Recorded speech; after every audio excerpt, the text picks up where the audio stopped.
Assalamualaikum. So untuk video hari ini, aku nak share apa yang aku nampak dekat thread. Tapi sayang, aku cari balik. Itu hari aku baca, aku scroll, tapi aku tak screenshot. And then aku cari balik, tak jumpa. Payah ada dekat thread macam tu lah. Kalau nak cari balik tu payah sikit. Okay, apa yang aku nak share tentang posting yang dekat thread tu, dia menceritakan tentang ada seorang ni, dia post. Aku ceritakan je lah kat korang, sebab kalau aku jumpa aku boleh screenshot, aku boleh letak dekat sini. Tapi tak jumpa. Tapi lebih kurang macam ni lah. Seorang mamat ni dia post dekat thread, dia tulis comparison harga kereta 5 tahun dalam tempoh 5 tahun dan harga emas dalam tempoh 5 tahun. So basically untuk kereta tu, dalam tempoh 5 tahun dia drop the value lebih kurang 50%. Dan harga emas pula dalam tempoh 5 tahun ni dia naik sebanyak 2.4 kali ganda ataupun 240%. So harga kereta dalam tempoh 5 tahun ni turun 50%. Katalah korang beli harga kereta RM100,000 5 tahun lepas, hari ini kereta tu nilai dia dah turun kepada RM50,000.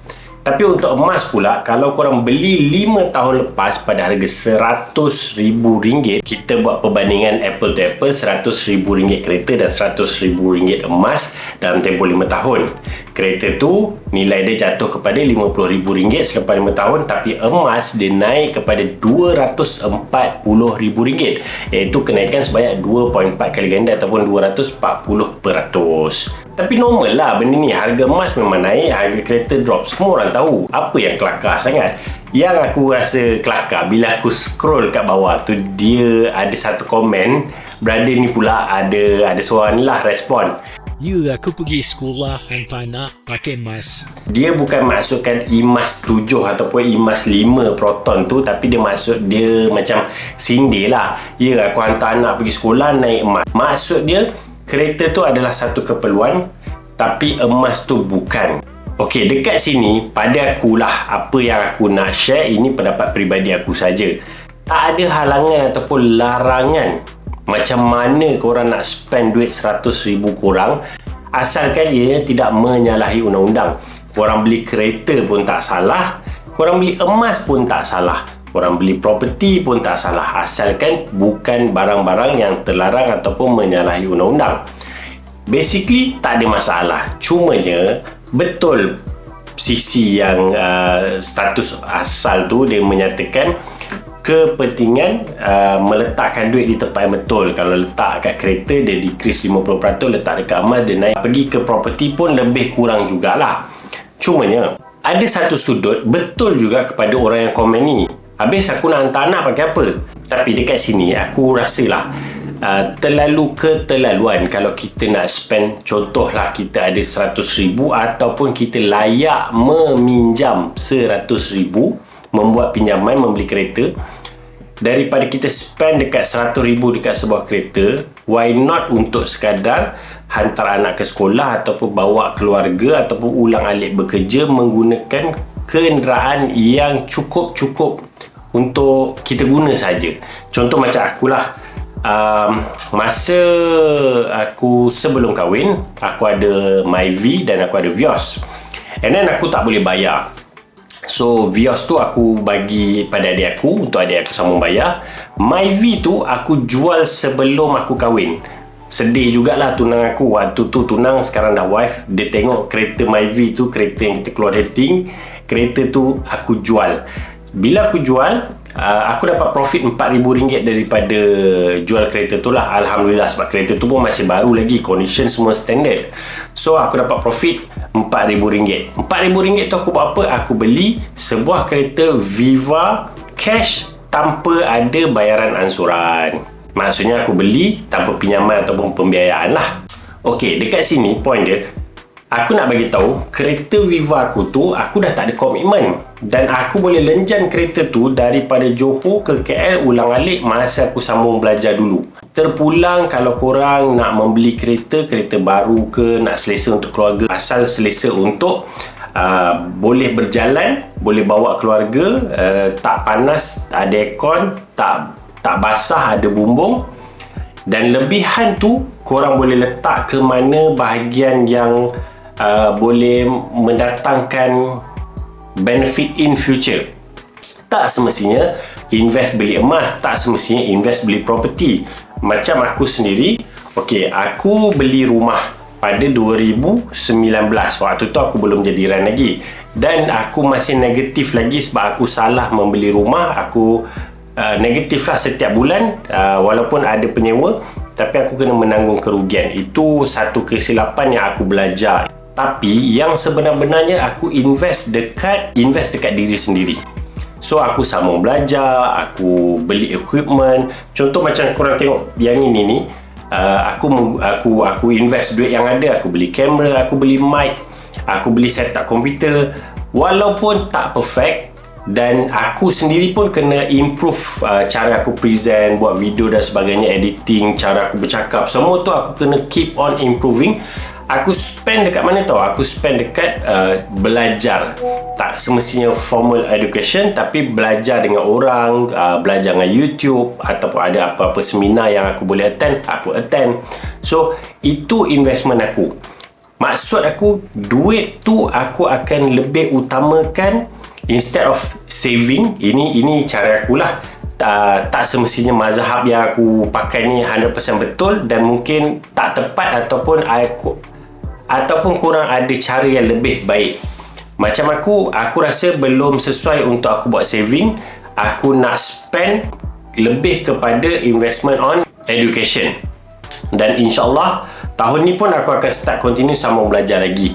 Dan aku plan aku punya sambung belajar tu dalam tempoh 10 tahun daripada sekarang lah. Sebab aku rasa dalam tempoh 10 tahun tu, fizikal aku rasa masih muda lagi, masih boleh bertahan lagi. Wife aku pun dia dah faham dengan plan aku, dan dia boleh bersabar dan dia boleh reda.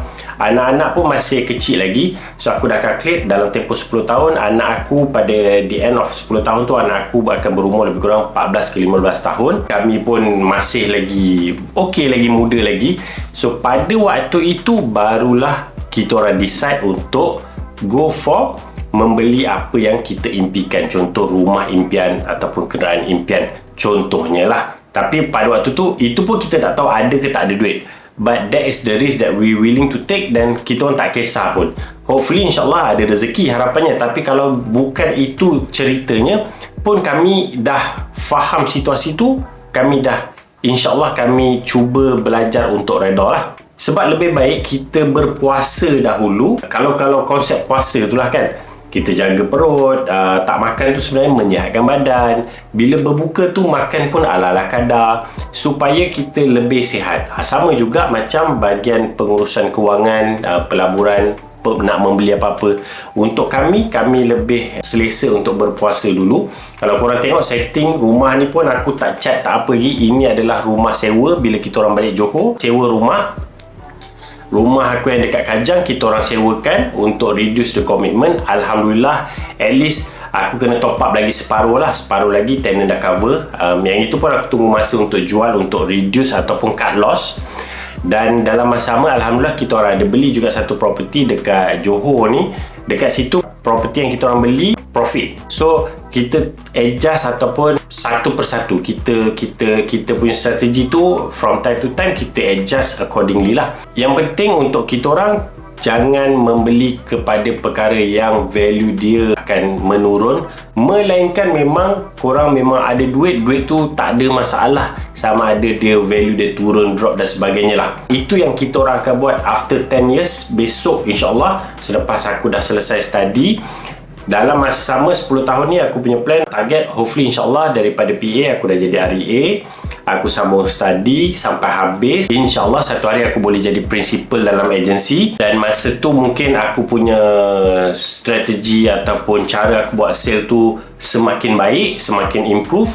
Dan pada waktu tu, selepas 10 tahun tu lah, mungkin waktu tu kita rasa ready untuk kita nak spend kepada perkara yang value dia boleh drop. Maksudnya kalau kita beli kereta tu drop, contoh orang kata EV. Ini orang-orang kata lah, EV ni kan kereta pakai buang. Let's say kau beli EV pada waktu tu pun kita orang tak kisah sebab kita dah ready pada waktu itu. Tapi pada waktu ini kami, diri aku sendiri, family kita orang belum ready untuk spend kepada perkara-perkara macam tu. That's why kita orang sangat-sangat menjaga. Kita orang jarang sangat untuk membeli pakaian. Kalau raya tu memang kita orang recycle dan kita orang tak kisah. Kalau orang nampak pakai baju yang sama. Kalau ikut tengok gambar pun almost, kalau korang perasan pun memang banyak baju yang sama. Rumah pun kita orang tak ada buat interior design, cat ke apa semua. Kita just elokkan, cantikkan rumah yang kita beli untuk invest je. Rumah yang kita duduk asal cukup boleh buat sementara waktu ni, kita boleh bersabar. Bukannya kedekut untuk tidak mahu nak spend sangat, tapi duit yang ada tu kita orang lebih letakkan kepada tempat yang kita orang rasa lebih perlu. Kalau ada, of course kita orang pun nak pakai kereta yang selesa, rumah yang selesa, cantik.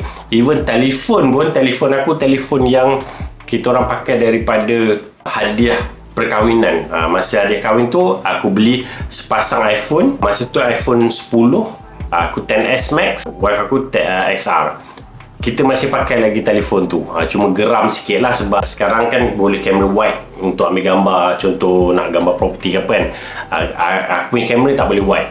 So itu pun aku dengan wife aku dah dalam perancangan untuk nak upgrade telefon. Ambil masa yang beberapa tahun barulah kita plan untuk upgrade telefon. So bukan tak boleh korang nak beli kereta, beli iPhone contohnya, tapi make sure apa yang korang beli tu dia ada strategi dia ada kegunaan dia. Macam contohlah, let's say ada rezeki nanti aku nak cari iPhone yang ada wide. Walaupun kita tahu value dia mungkin akan drop, tapi kita memaksimumkan penggunaan tu. Daripada telefon tu, insyaAllah kita boleh generate gambar yang cantik untuk kita menjual rumah. Daripada kamera yang ini, aku boleh buat video content sharing. Walaupun mungkin video-video aku dia tidak generate monetize lagi, tapi sekurang-kurangnya dia memberi manfaat kepada orang yang memerlukan. Ada juga yang PM, dia kata dia tengok video, dia dapat something dan dia berterima kasih. Alhamdulillah, bukan aku yang bukan daripada akulah, semua tu Allah yang kurniakan, alhamdulillah. Dan aku dapat ilham untuk aku buat. Dan mungkin ada yang aku cakap salah, mungkin ada yang benda aku kena perbetulkan, dan aku ambil kesempatan cara aku buat ni adalah proses pembelajaran aku sendiri. So whatever yang aku beli pada waktu ini tak semestinya pada value, tapi pada penggunaan tu. Kalau nak membeli in term of emas pun, aku tidak membeli emas lagi pada waktu ini. Again, macam aku cakap, aku akan spend duit kepada benda yang lebih perlu. Pembelajaran, equipment, subscription, itu yang lebih aku utamakan lah. Ataupun ads, aku utamakan dekat situ. Investment macam emas, yang lain-lain tu semua aku ketepikan dahulu. Kecuali property, bila aku nampak ataupun aku dapat satu property yang memang berbaloi untuk beli, macam baru-baru ni, so wife aku kata let's go untuk membeli that property. So kita pun belilah property tu, dan alhamdulillah strategi kita menjadi dan kita profit from that purchasing lah. Lain-lain tak ada apa, tapi macam mana cara korang nak spend duit korang, itu memang terpulang, tak ada halangan. Pedulikanlah orang nak cakap apa. Kalau korang memang prefer, suka membeli kereta dan korang enjoy and happy membeli kereta tu, menggunakan kereta tu, walaupun value dia decrease dan sebagainya, korang tak ada keuntungan daripada in term of value, tapi korang happy, go for it. Kalau korang rasa membeli emas tu bagus, mengumpul emas tu bagus, go for it. Untuk kami rasa emas pun risiko juga, sebab kalau beli boleh jadi turun naik. Cumanya kalau property, best dia ada rental income. Dalam masa sama value dia naik, dia ada rental income, dan rental tu pun akan naik from time to time. Kadang-kadang dia boleh negatif pada permulaan, tapi sampai masa dia akan equilibrium, dan dia akan kebiasaan. Kalau kita dah hold property tu lebih daripada 5 tahun, harga rental tu akan mengatasi harga bayaran pembiayaan rumah kita setiap bulan. So that's why we go for property. Tapi terpulang pada korang, aku buat video ni bukan pasal aku agent, aku nak jual property, no. Kalau korang nak go for property, cari property yang betul-betul. Jangan semata-mata dengar pada ejen punya analisa, tapi korang sendiri buat calculation korang lah. Kalau korang nak invest dekat ASB ke, stock ke, semua tu tak menjadi masalah, terpulang pada korang as long as korang tahu apa korang buat, korang happy dengan apa yang korang buat. Alright, Assalamualaikum.